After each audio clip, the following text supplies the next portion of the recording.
fuck that nigga up. You can't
Oh, sorry, can't hear me. Sorry. Good evening, class. I was saying that apologies, the network has been bad for a while. That's why I said that. I said I just hope that the network is a little bit stable now. All right. That's why I apologize before I started. Um, we are looking at business systems and associated information technology risk. And I said that this area, this aspect, we have looked at it the last time I handled this class. And I said that because of that, I'm going to do like a quick refresher on where we stopped, on what we have discussed so far on this chapter 40, which happened to be the very last chapter of this syllabus.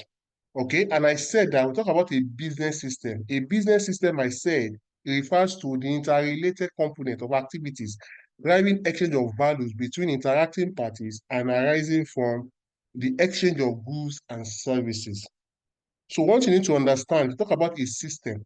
System is something that is what? That is interrelated, like our body. The human body is composed of different systems. In the human body, you have the respiratory system, circulatory system, okay? You have different reproductive system. You have different systems embedded or encapsulated in the human body. So what we are trying to say is that the connectivity that exists between the various aspects or unit of a system gives rise to what we call a business system. All right. Now, if you look at a business system, it's made up of the different departments that exist within the organization. Okay. You have the accounts department, you have the human resource department, you have the sales and marketing department, you have the product development department, you have the corporate service department, you have data center, right? Operations, and all of this. So what you need to understand is that all these departments, they work together to achieving the organizational set objectives. And what you need to know is that the business organizational objectives cannot be optimized without the support of the IT system. So IT system is in existence to provide all necessary support, okay, to the achievement of the organizational objective. Every department at one point or the other utilizes what we call the IT, okay? Accounts department utilizes IT, HR department utilizes IT. Account they use it to prepare their financial statement. HR use it uh, to keep employee records, right? Rather than for you to be having physical record, you can use system to store staff records, staff information, appraiser, and the likes. The sales and marketing, they use the system to track their orders. Okay, they use it to track their revenue, how much have they generated. They use it to track how much is still outstanding as receivables. All right, product development also, they use it to track to the stages that of the development of the new product and how is the new product going to capture the existing market share. All of this will be made possible or it's going to be easier with the introduction of the use of the information technology. But what you need to understand is that this information technology is also prone to its own risk. And remember, in CSME, we have what we call risk. You say risk is anything that stops the achievement of what? Certain objectives. That is risk. Okay, so risk is anything that can prevent the IT information technology from achieving is what is stated objective.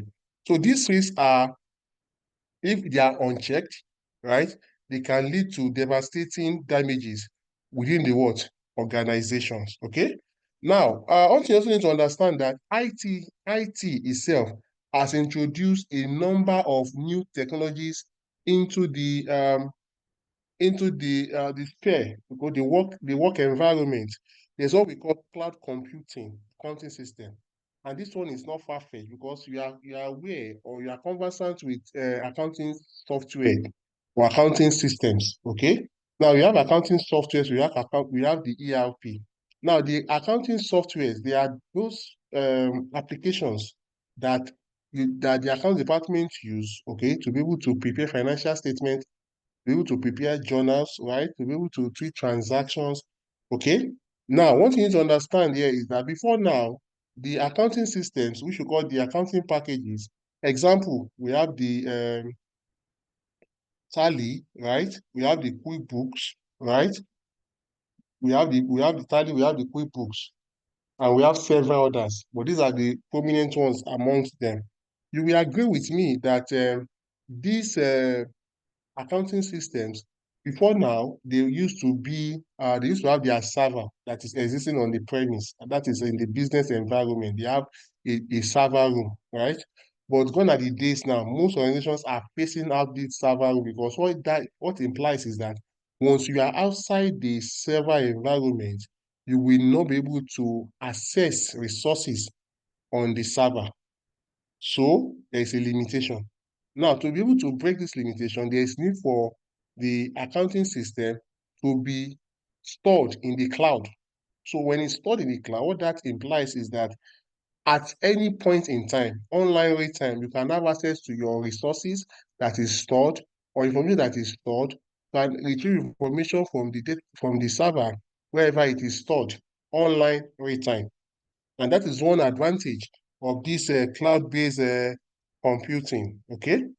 Now, the another one is big data and analytics. Now, remember what is data? Data is unstructured information.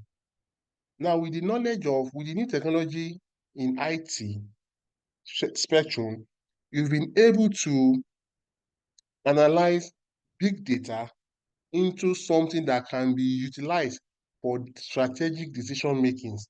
Okay, so for instance, you're having your NPR, you're having your end of year retreat, you're having your quarterly review, and you have all this information. How can you transform this information into something that can be meaningful or useful to the organization? Is by deploying what we call the big data and analytics. So the use of the pivot, using of business intelligence, right? Using of graphical presentation like the graphs, the bar chart, the pie chart, okay? All of these pivot, right? All of these are ways to what? To present information in such a way that at a glance, you have a dashboard that at a glance you can able to interpret or be able to monitor or assess how the business has evolved over the given period of time, right? Then you also need to understand this IT also has also introduced new technology as well, and that is what social media. Before now, most businesses they have physical addresses, right? That is where they are situated, where they are located, where you can find them. But in this era now, where we are in now, most some businesses, right, they don't even have physical address. They exist virtually. You will see their social media handle, Facebook handle, you see their Instagram handle, you see their LinkedIn handle, you see all of those handles. Why? Because they don't want to be boxed into a corner where there is no what we call limitation of space. So they want to be able to serve as many people as possible online real time. So that is why they have embraced the social media. And even the existing businesses over the years that have been in existence for several years, they have now adopted this social media. ICANN, for instance, they have their own social media handle, Instagram handle, Facebook handle, LinkedIn handle. They have several handles of this social media. So why are they doing that? Because they want to be able to they want to be able to reach their students, reach their members, pass information to the bigger world or the greater business environment so that they can be able to tap, okay, or benefit from the several information that can be found within the world, within the institute. All right. So that's what we mean by so that's how the social media has benefited or contributed to the new technology. All right. We also have what we call the blockchain technology. Now, blockchain, for most of us, when we hear blockchain, what comes to our mind is cryptocurrency. Now, I need to tell us that cryptocurrency is just an aspect of blockchain technology. All right. Cryptocurrency is just an aspect of the what? Of the blockchain technology. So, what the blockchain technology does is that it allows for what? Distributed filing system. What does that mean? So with blockchain technology, even though it's still at the infancy stage, what it does is that it allows for what? For easy traceability of information. So if you look at our system now, the kind of system if you use this application, the Microsoft Office, right? Now, if you change anything on Microsoft Office or Microsoft Excel, any of those MS Office tools, you will, if you are the originator, if you are the person that developed or initiated that transaction on the application, right? You will see that if they make changes to it, the document can with what easily be modified to suit whoever has done the modification. And when the person does this thing, he will not even the person that owns the document will not even get to know that somebody has changed the document. Why is that possible? Because they are not utilizing what we call blocking technology. Now, with blocking technology, what it does is that before you can change any information on a particular document, all the people that have worked on that document will receive what? A notification that someone else wants to upload, someone else wants to modify the information on that document. That is what blocking technology is. It's called what? Distributed filing system. Okay. So what that means is that anybody that works on that system and wants to save or want to modify, you will get notification to approve that modification. Okay, so it's a technology that is still very new and it has not been explored. And you see that if you look at the documents that you have, trying to explain what we call blockchain technology, you will agree with me that some of this information are still very, very limited. Okay, so I will implore us that you want to get more information on blockchain technology, just go to YouTube, type blockchain technology. It will give you a visual because most of this thing I'm talking about is not something that is going to happen physically. It happens at the back end. Okay, you don't see it physically that says something, you see it at the back end. So by the time you take a look on the YouTube and try to assess what we mean by blockchain technology, all of these things I've just explained will be able to put face to this thing, and it's going to last longer in your memory. Sometimes visual representation of information tend to last longer than even audio. So I will implore us that in our own free time, go to YouTube, type blockchain technology, and get more information on it. But I will tell you for a fact that what I've explained to you now is not far from what you are going to see on YouTube. But the only difference is that you're going to see it graphically presented, okay? So you'll be able to see it. And the last one is artificial intelligence and robotics. Artificial intelligence and robotics is one aspect again that is also new in the business space. Okay, what do you mean by artificial intelligence? That means it's a kind of system that replicates the human brain. All right, it replicates what? The human brain. So what that means is that um, systems can operate certain routine activities, okay, without being interrupted because they are routine. So there are things that are done all the time, repeatedly. So the system can be programmed in such a way to carry out these activities. All right. If you go to the business world now, you see they're talking about everything is what? AI, AI, AI. You can use AI to even prepare your financial statement. Once you have your trial balance, upload it to the AI. It's going to prepare your statement of financial position, statement of profit or loss. It's going to prepare it for you with the use of AI. Just upload your trial balance on the ChatGPT or any of those AI application tools, and you see that it's going to prepare it for you easily. Okay, so some of us we need to start to explore the possibilities that are embedded in this AI, artificial intelligence, and what robotics. All right. What you also need to understand here is that with the use of the IT, it also made audit engagement to be what? To be seamless. Okay, so IT is now being utilized at all stages of audit engagement, from the planning stage, okay, to the gathering of audit evidence stage, to the evaluation and review stage, to the reporting stage. All of this can now be done using what? Information technology. All right. So how does it apply in at the planning stage? At the planning stage, with IT, you'll be able to identify the areas to be audited. Okay. You'll be able to identify the areas to be audited.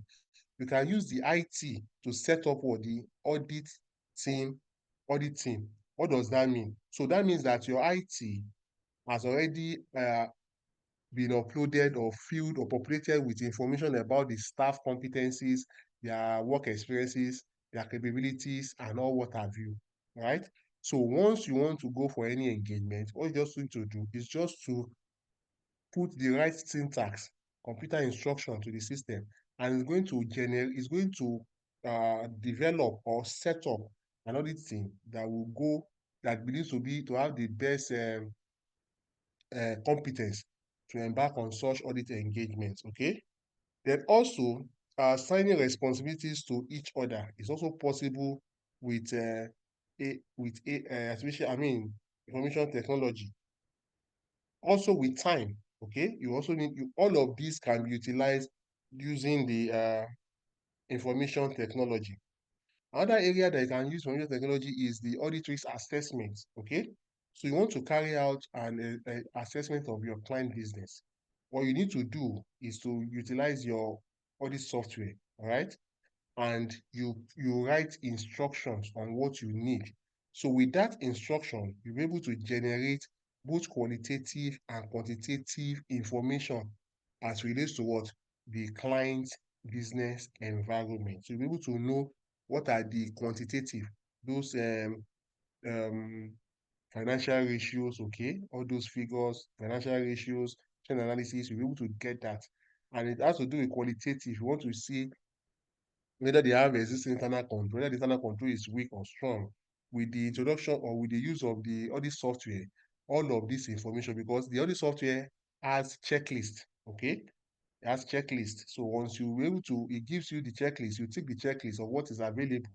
From there, we'll be able to give you what the conclusion on that particular aspect.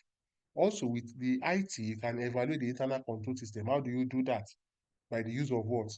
CAT, computer assisted audit techniques, which we have talked about in the previous classes. Okay, computer assisted audit techniques, you'll be able to utilize it by using the test data, by using the audit software, be able to evaluate whether the internal control is strong or is weak. All right. Also, with the audit software, right, we can also be able to perform audit substantive testing. Okay, so substantive testing here is trying to use what? Article review procedures, okay, and test of detailed transaction to confirm the completeness, accuracy, validity of financial statements, amount, and what disclosures. What that implies is that you go to the system, you you you you give instruction. Okay, you tell the system, you tell the other software, please, I need you to validate certain information, confirm that this computation is right, confirm that this account balances are correct. So the other software will be able to perform such calculation for different tasks. And it's also amazed you to know that the other software also this time around can also facilitate report writing. Okay, they can help to what they have different formats of audit report on the software, right?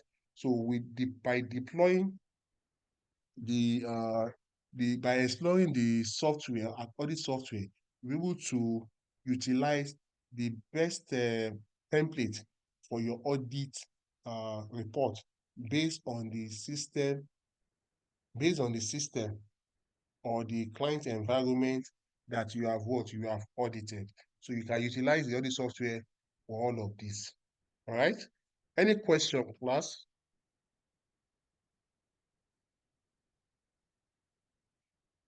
Any question? Any comment?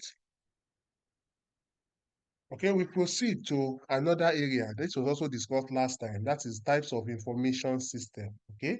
Now, we have what we call the management information system. Okay. And management information system, right,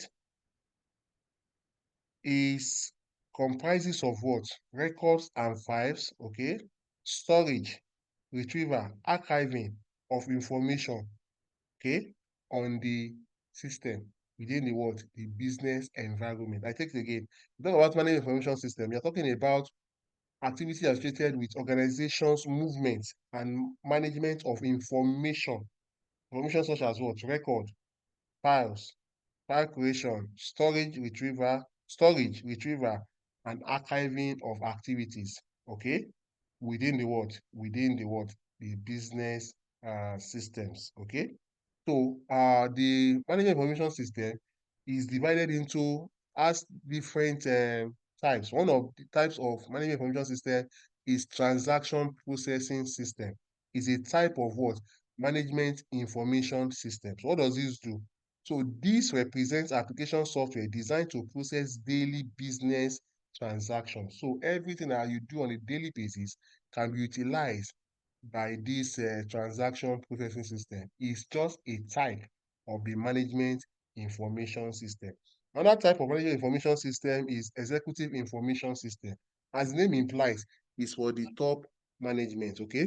It's a tool utilized for reporting enterprise-wide data to executive management. So you know that the executive management or top management, you don't have luxury of time, okay, to be able to go through everything in detail. So what they need is something that will just give them like a dashboard, okay, report on a dashboard or present it in what? In brief, so that from the brief, they'll be able to decode or deduce what has happened within the world, within their business environment. Okay, it's basically for what?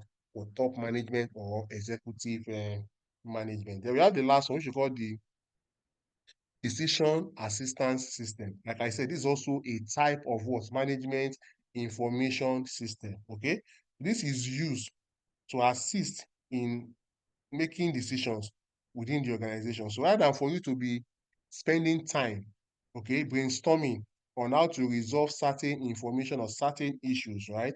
You can deploy this management information system, which we call the decision support system, or you call decision assistance system, to be able to make informed decision for the organization. All of this were discussed the last time.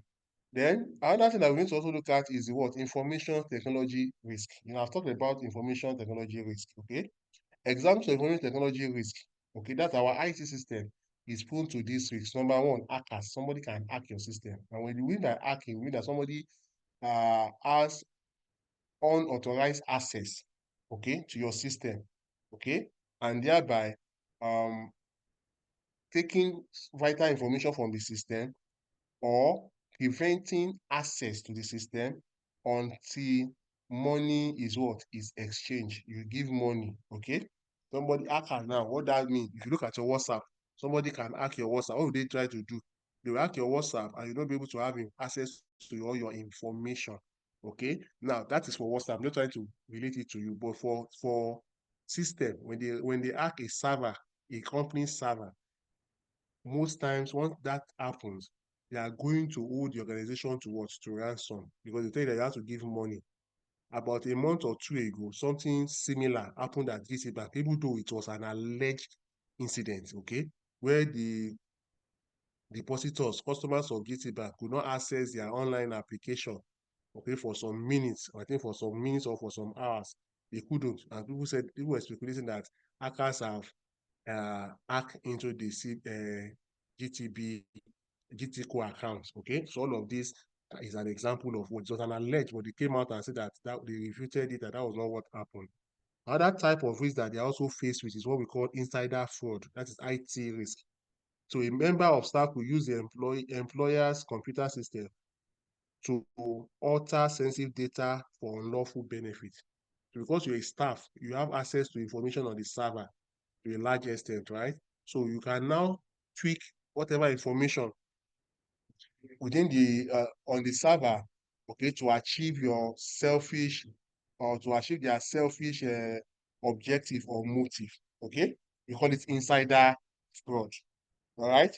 So an example of that is if you look at also in First Bank about 3 months ago, there was a big case about the disappearance of huge millions of naira that was taken out of the bank, okay, by top management.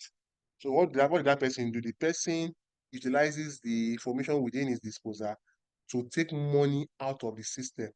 All right, huge money. It's about 42 or 42 billion dollars or so that was taken out. And at the end of the day, they did not get to know until a week after the guy resigned. And 120 or more senior staff of First Bank were affected. They had to be laid off. And confirm it's on the internet. It's an open secret, right? Then we have password theft. Password theft could be a target of a malicious hacker or a disgruntled employee. So an employee of an organization that was not properly exited from the system or he felt cheated because he has access to the system, he can make the system to be what? To be non-functional. Okay. For instance, look at our banks these days now. Their internet facility, their internet operations, okay, online operations, they are not as seamless as it used to be. Only God knows what has happened, okay? Zenith Bank now, I'm not sure they've been able to resolve their online, the upgrade that they did, system upgrade that they did. And people cannot have access to their phones. You can't even know how much you have in your account, okay?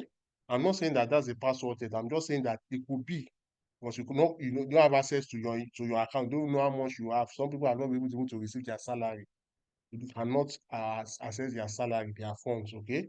So that could be a form of what a malicious hacker is. And is I'm not saying that's what happened, right? But I'm just saying that for the thing to have be prolonged for this number of days, going to almost 2 weeks now, okay? But when we talk about password theft, what we mean is that when there's a malicious hacker or a disgruntled staff, right? We also have what we call denial of service attack. Now, denial of service attack, right? Most of these internet risk or IT risk, they are interrelated. Now, I talked about GT Bank some time now, Abi, just some minutes ago. Do you remember that, like I said, that people that wanted to utilize the system could not have access to it. And at the time also, the Amazon Web Services was down. And people could not book tickets. Sometime, I think this year or late last year, the Amazon Web Service was down. So all the people that normally book tickets online, they couldn't have access to their bookings. Okay, they could not even book tickets. What happens in a denial of service is that it's an online attack that prevents the company's authorized user from having access to their website or other IT resources. That's why I'm giving you the examples of some of these things. Some of these things I need to give an example for clearer understanding. Then we have hardware and software failures. Now, hardware failure, when the computer hardware or software may fail as a result of targeted attacks, including loss of power or corrupt data. Maybe the what happened in Zenith Bank will be is more related to this hardware and software failure because I cannot fathom why for almost 2 weeks now they've not been able to complete their upgrade, system upgrade. And I also learned in the news that GT Bank or GT Co will be doing theirs maybe by tomorrow or today. Access Bank also will be doing same. First Bank, they also have the same issue. Some of these banks are having these issues about their system upgrade. It could be as a result of hardware or software failures, okay? And trying to get some of those information that has been what? Corrupted. We also have what we call the malware threat, okay? Malware is a malicious software designed to disrupt computer operations. Okay, so what that means is that is like an action on the system to make the system not to be able to work. Okay, we call it malware. Example of malware is what we call the ransomware. Okay, once it's introduced, it can be transferred by using all these flash drives. Okay, USB drive. Okay, can have malware introduced. That's why that's in some organizations they disable the USB port. Okay, they disable the what? The USB port on their systems. Okay, so that somebody will not transfer virus or malware. Okay, into their what? Into their server. Then we have the virus. Okay, virus represent computer programs that were executed that when executed can copy itself and spread from one computer to another, thereby disrupting computer operations. Okay, like I said, these IT risks they are similar. You see that malware is similar to virus threats. Okay, the only difference here is that for virus threats, the program will execute itself. Okay, on different computers that are connected to the network. Okay, whereas in the case of malware, it only affects the computer system. Okay, and will cripple the entire operations of an organization. You can see that it's similar. Okay, so that's why you have the antivirus. Okay, or you have the anti-malware applications that you can use. You have what we also call the spam and phishing attack. Now, this is a form of a social engineering. What do you mean by social engineering? It's a kind of attack, IT, okay, that is targeted at people that are not conscious, okay, that are not enlightened about how to secure their what information. They're the one that are what prone to what phishing. So what do you mean by what do I mean by phishing or social engineering? Somebody wants to get information about you. What will he do? He's going to set a trap by saying that he knows something about you, or it gives you an information that you are familiar with. And by the time you try to, it will give you like a link to something that, oh, your account is about to be deactivated. Press this before now, so that your account will not be what? Deactivated. So you now once you press that link, you not have you're not going to have access to your information. That's what I mean by what? Social engineering. So let And we complete call it the phishing. question, please. Hello, Lekon, any question?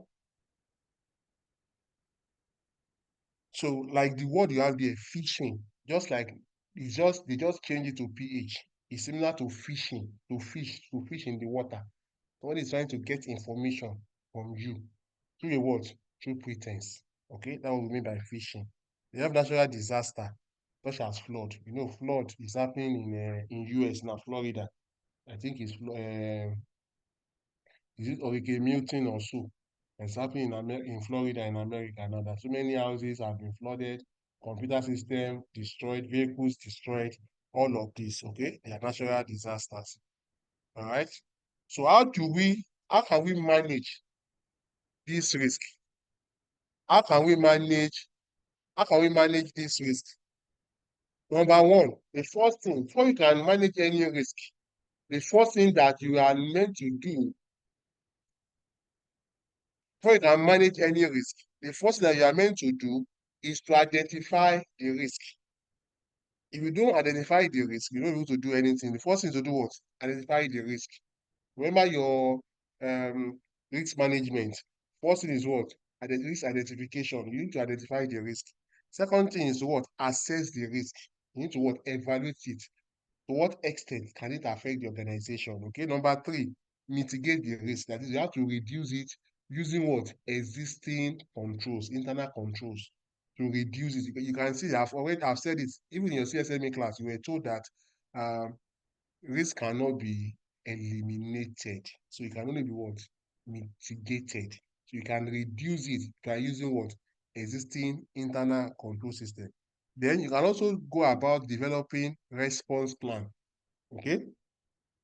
Developing what? Response plan. That means what? Business continuity plan or disaster recovery what? Plan. That is, should there be any disaster, what is the quickest time on which the company can start up operation? That is disaster recovery plan. And business continuity is that the business operations cannot be disrupted. And even if it's disrupted, there is another area or another environment where the system can operate from. Like your Yahoo now or your Google. Has there been a time you want to access information on Google and tell you that information not found or is not connecting? If it's like that, that means your data that is your internet that is having issues. Why? Because they have already introduced several redundancy. What do I mean by redundancy? They have built several sites, several locations, that if any location is down, it just take split of second before it reconnect to another available location where the network can be what? Can be interacted with and you able to have access to whatever information. So while the thing is still buffering, while the thing is rolling on your system, is buffering, it's being processed, right? That's what happens. It happens within split seconds, okay? And you see that your information will be what? Will be available. The other way to mitigate, to manage this information technology risk is what? Is to review your risk management procedure.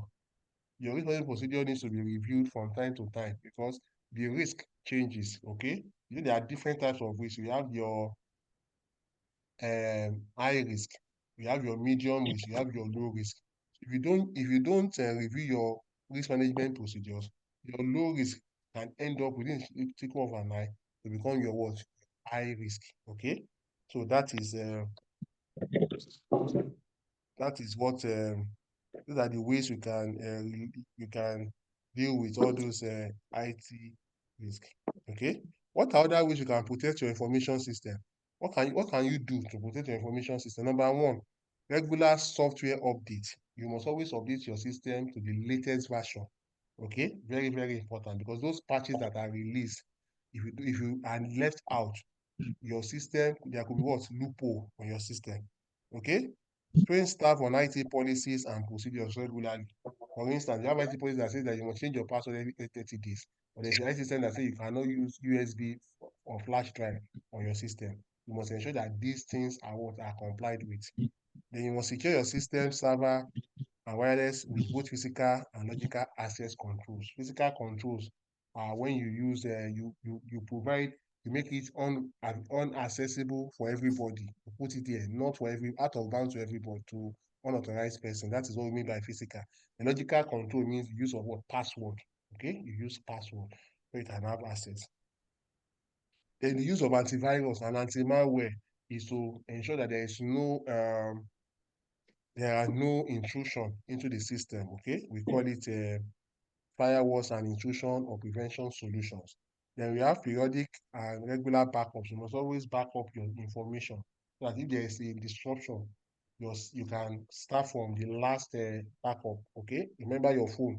When you have your phone, you see that most time when your phone has any problem, you see that your phone you try to restart your phone or you change your phone. It's the last backup that will be uploaded on your new phone. So something like that is what we are talking about. Okay, then so talk about application system and audit process, right? Then we have what we call the IT governance.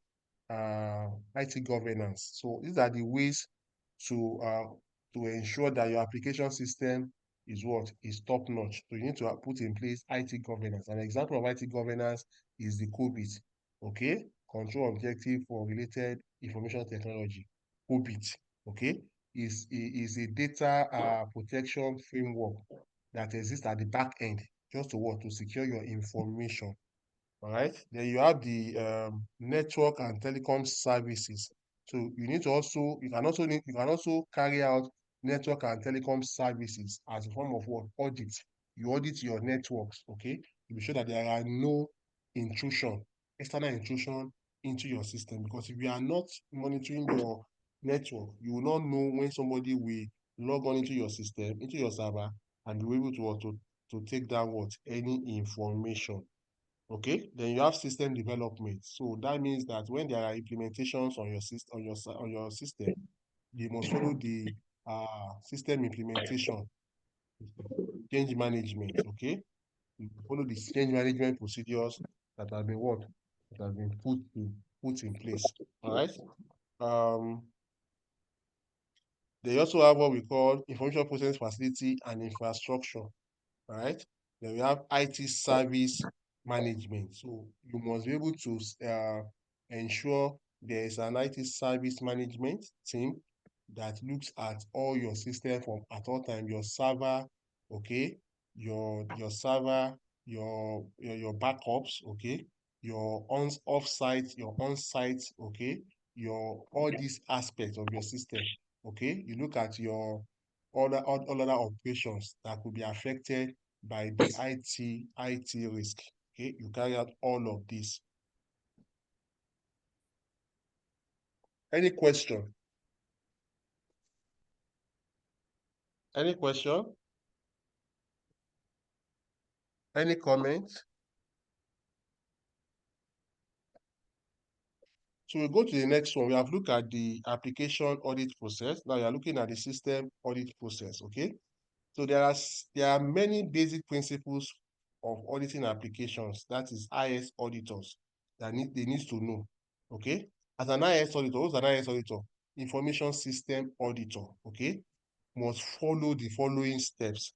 Number one, they must plan their audit. You cannot just say you just want to do it. You must plan your audit, just like your normal audit engagement. They must map system and data flow. So you look at your system and see whether there is a data flow. That is, there's a system that you're able to track to monitor how approvals or how processes are being performed. Then you must have what we call control identification. That means that you must have roles. Okay, you must have roles that have been demarcated or divided into their what? Into their utilization. Okay, so you have different roles that have been into their what utilization. For instance, the kind of responsibility or roles you give to a system administrator is not the same one you give to an account officer. Okay, and it's not the same role you give to the CFO. Okay, the system administrator will be a super user, while the CFO might not be a super user, right? What I mean by super user is that they have access to every controls on the system. Okay, they also need to carry what we call control testing and evaluation. You need to test that these controls that you have put in place actually works. Okay, that they are work, they are effective. Not that you say that somebody is just to view, not knowing that the person can also what modify. If you don't test, if you don't evaluate, you will not know what when this happens. So at the end of the day, you are performing a system audit process. You are going to what write your audit report that will contain your what your findings. Okay, write your audit report that will contain your what your findings about how what you have observed or the information you have gathered about your what about your client. Okay, so that is that.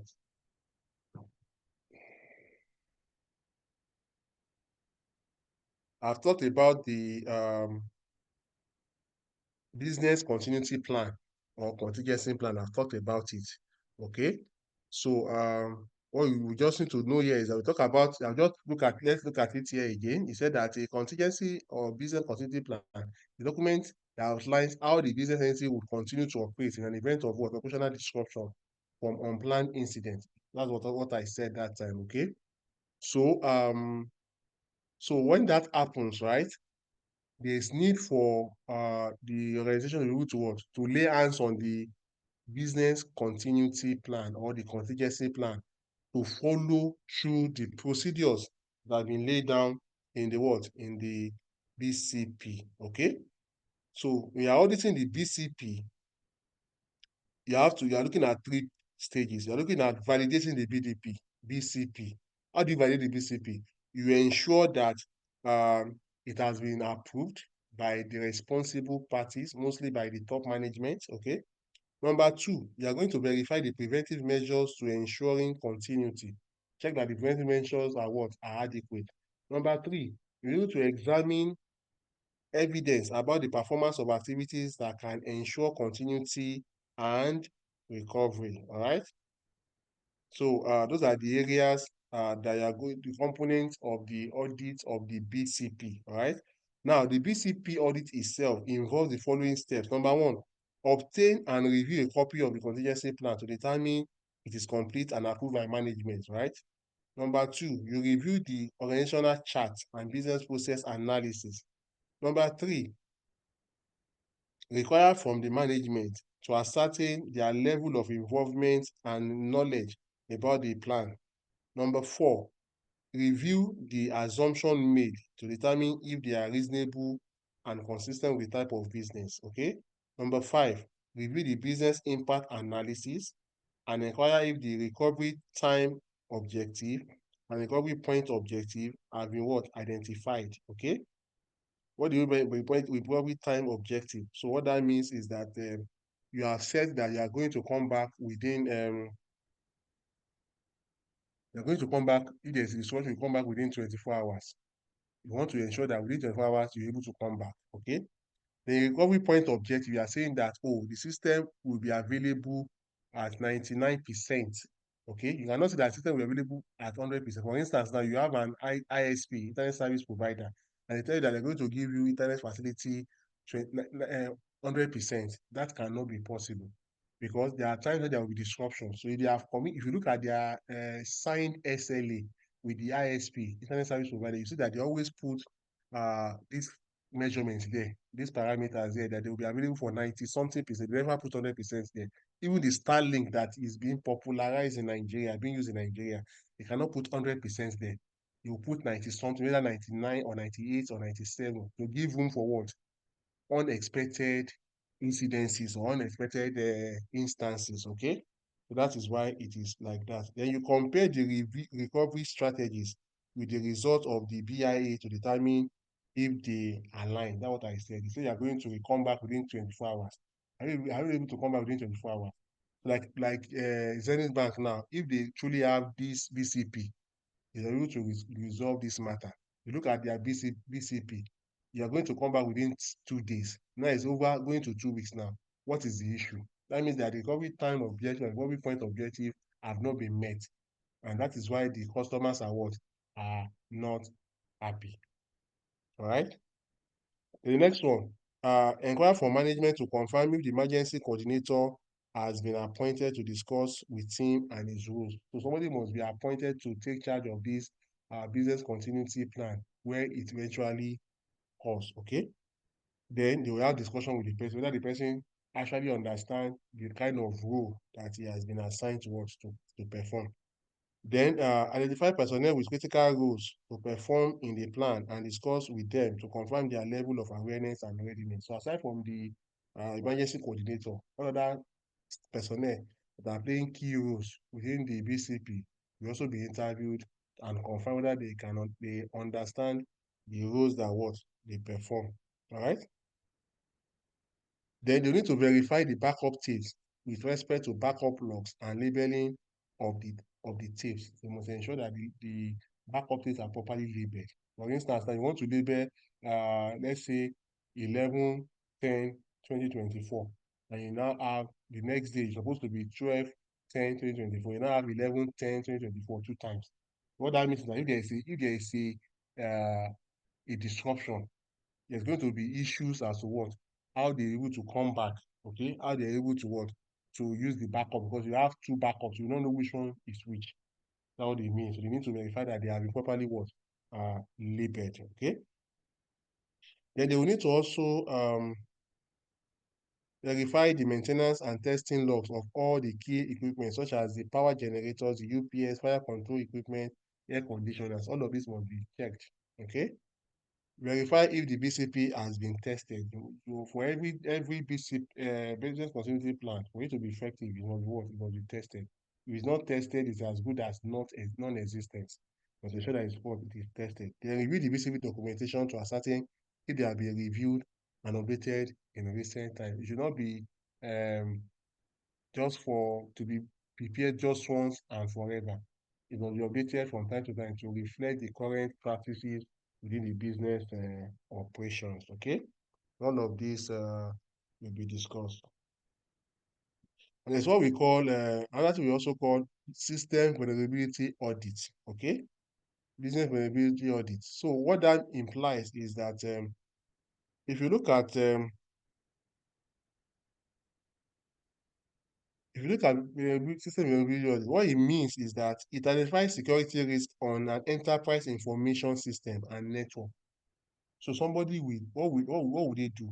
They are going to test whether the system, the firewall, the IPS, institution prevention services, or institution detection services, actually what, effective. So they are going to try to what, to bypass or try to hack into the system. It's called system vulnerability testing.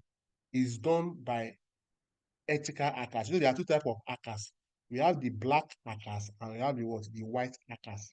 Or we call them the white hat hackers. Now, the black hat hackers are the ones that hack into the system for extortion, okay, or for ransom. But the white hat hackers are the ones that are professionally trained, certified, okay, to carry out what, hacking. What they do is that their own system is to ensure that the system that they have put in place is what, is fault proof. Nobody can hack into the system. That's what they do. They ensure that they put all the necessary, they will demonstrate with all possible scenarios, what if scenarios, okay, and be sure that these things are not what, cannot be penetrated or cannot be hacked. We call the system vulnerability audit, okay.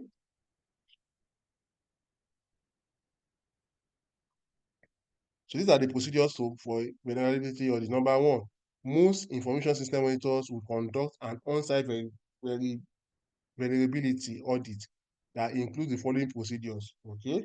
Number one, identify the information system component to be covered. Okay. Appliances setup and configurations, scanning the application servers, website networks, and inspection of traffic, analysis of the report of the scan, okay, generation of a report, and presentation of the following of the findings and solutions to address the identified weaknesses. So the vulnerability audit is just like normal audit. We need first of all identify what are the information systems components that will be what that will be tested. You need to look at the application setup and configurations, okay? Then also you need to be able to scan the application servers, website, network, and inspection of what? Of traffic. Traffic does not mean your road traffic. Oh. We're talking about traffic on the internet highway, okay? Then you analyze the result of the scan.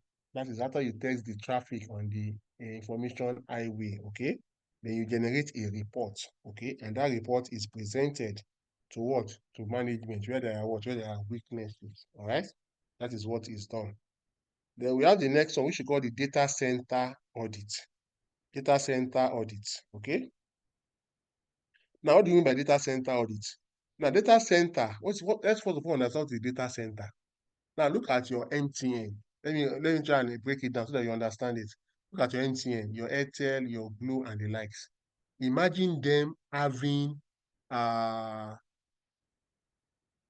like a warehouse or a storage area where all the phone numbers are stored. You understand what I'm saying? So you have like a space, maybe like a piece of land, okay, that has been developed, okay. They have configured storage gadgets in such a way that every number on their network, every information on their network is what is captured or is saved. So that kind of setting is what we call what a data center. Do you understand? So a data center is an integral part of an organization IT infrastructure as it hosts all critical IT infrastructure such as servers, routers, switches, software, and supporting equipment. That's what I said.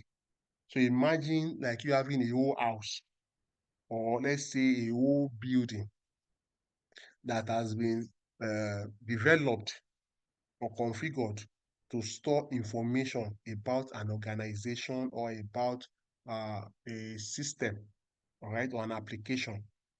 So that if there's any issue, for instance, now, what they mean by data center, let's say there is somebody hacked into your system, into your network, your phone, okay?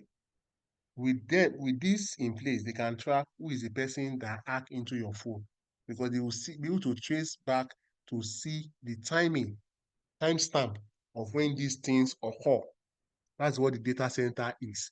It's just like a repository or a storage area for all information, okay, of all IT infrastructure that relates to what the organization or an application. Okay, that is what we mean by that. That's data center. So, and there's a need to also ensure that the data center is what is secured. That is information you have put there can be what can be trusted and is what reliable. All right. So, what do? You need to carry out what we call what a data center audit. Right? Carry out what a data center audit. So when you are performing your data center, what are the things you are going to be on the lookout for? Number one, you need to look at the security. Who are the people? Is the place properly manned? Are there CCTVs there? Are there securities? Are there biometrics? Okay, all of these will be what will be utilized. Then also you need to also check whether there are AC, because where you have all your storage devices or information, the place needs to be what to be kept what cool. If you remember those days when you have your server room is always very cold. Why is that so? Because if it's hot, it can lead to what? Fire or corruption of information on the server. So you need to check that, okay? Then also, you need to also check that the environment is also what? Is also secured, meaning that it's not prone to what? Flood. Okay, it's not prone to what? Flood or excessive sunlight. Okay, so the place is what? Is well designed or encapsulated to prevent any form of what? Weather, harsh weather conditions. Okay, that is what you do in that instance. Okay, so the audit will cover the data center administration, who are those in charge of the data center. Okay, it will involve environmental monitoring controls. Those are the flood, sunlight, and the likes. Safety and emergency procedures. Do they have fire protection devices there? Fire extinguisher, the fire alarm system, smoke detector, all of those things. Okay. IT service delivery management. They look at the report that has been generated from the data center. Okay, and there are people that manage the information to ensure that the data center is actually living up to its objective. Then the IT infrastructure maintenance and support. They want to see how many times do they carry out what routine maintenance, okay, on the data center, the infrastructure, the switches. You know, they need to service the switches also. They need to service the servers also. They need to do some cleanups. You need to do defragmentation. All of these things, they will do it on the system. There's what we call physical and logical access control. They will check the physical control. Means that are there gates there? Are there barriers there? Do they have password? All of this will be what? Will be checked from time to time. You also need to check the power supply management. So they need to see that light does not run out of that place. There's no blackout. Okay? There should be no what? Blackout. So where there are generators, they will still put other alternative source of power, like inverters there, to show that at all times there is power. Then redundancy and operational resilience. That is, they are going to build different redundancies, means that create different rooms for what? For possible scenarios. So if this location is affected this time, you need to set up another location. They are going to build several locations to accommodate any disruption. That's what they mean by redundancy and operational resilience. Network and communication control. They also want to see that the networking of those servers, okay, the trunking that they have done, the cables, the cable laying, okay, that they have done, they are what? They are effective and they are not faulty. Because if they are faulty, it's going to lead to what? Poor network or non-availability of what? Network connection. Okay. The human capacity management, you want to see who are the people that are there, the competencies of these people that are there. Okay. You have the IT manager, you have the IT supervisor, you have the database administrator, the system-based administrator. You have all of these people there. Their roles, all of this will be what we'll be looking into. Then third-party services and support. Sometimes you also consult with your IT consultant, right? You need to review the IT consultant contractual agreement, service level agreement, to see that all what has been put there as do's and don'ts of the contract has been what? Has been effected, okay? Complied with. All of this will be done in that area. All right.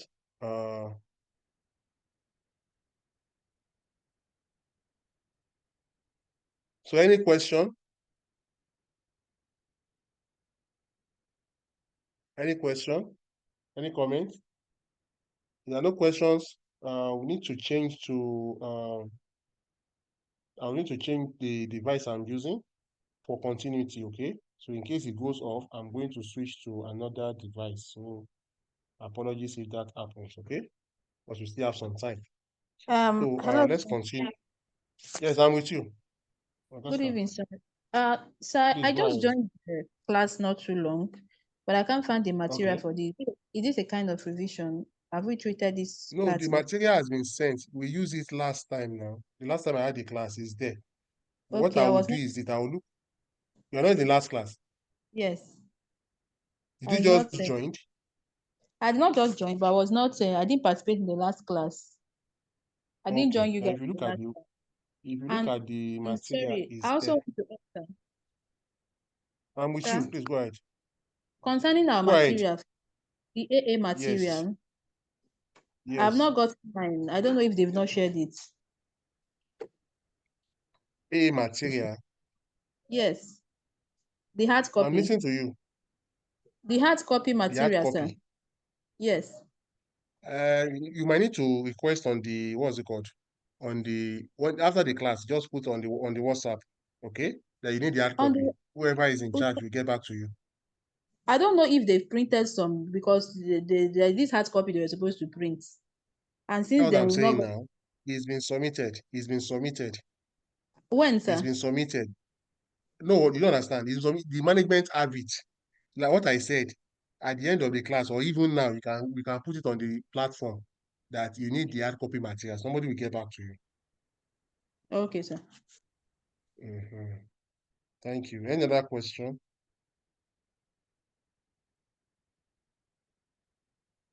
Any other question?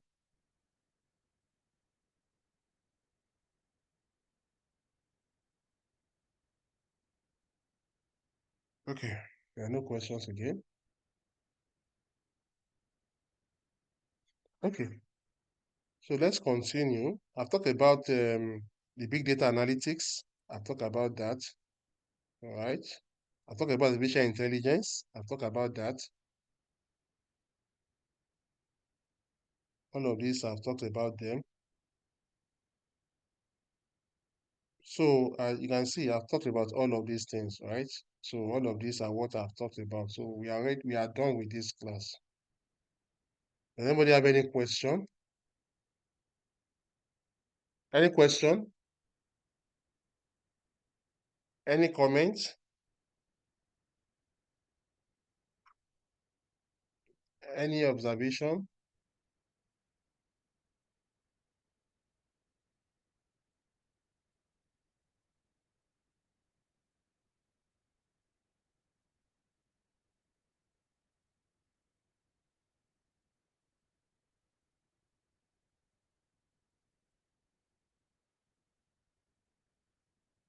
I'm waiting, please.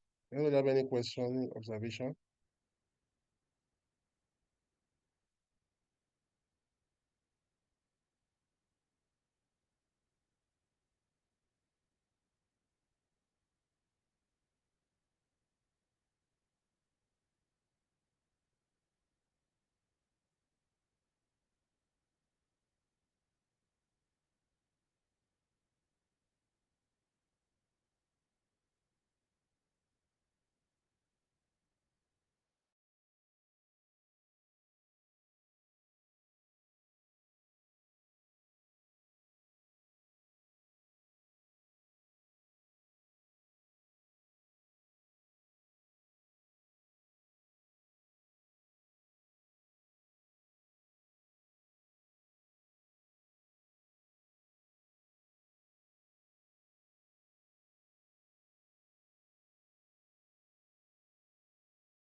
Okay, you're welcome again.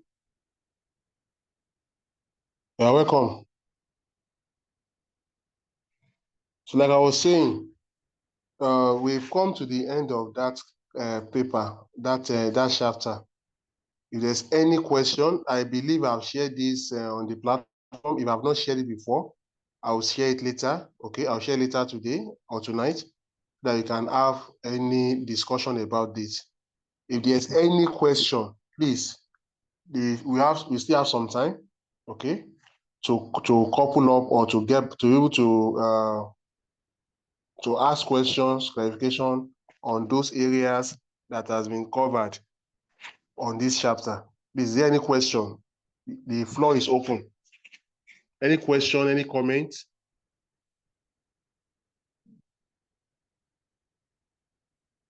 Are we there? Any question, any comment? I hope you can hear me. Yes. Any question?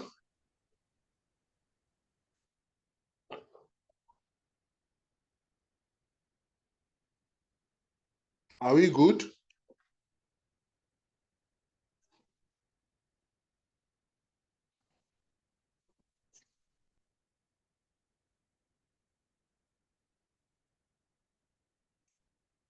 Do you have any question? Any comment?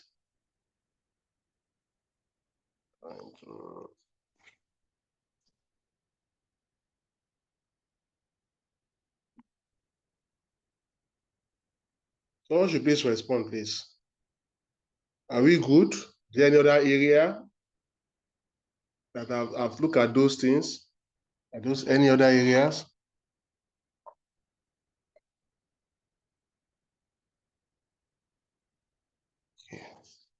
Okay, if there are no questions, then we need to call the class a wrap. Okay. So like I said, our lines, my line is open. You have my WhatsApp line. If there's anytime you have any question, the exam is practically like 5 weeks to go. If you have any questions, you can get back to me, all right? Or any of the facilitator that has taken this class, Mr. Mayo, Mr. Mayowa, you can get back to me so that we can get back to you on any questions, okay? So in the case of any question, comment, observation, the class is hereby adjourned, okay? Thank you. Thank you, sir.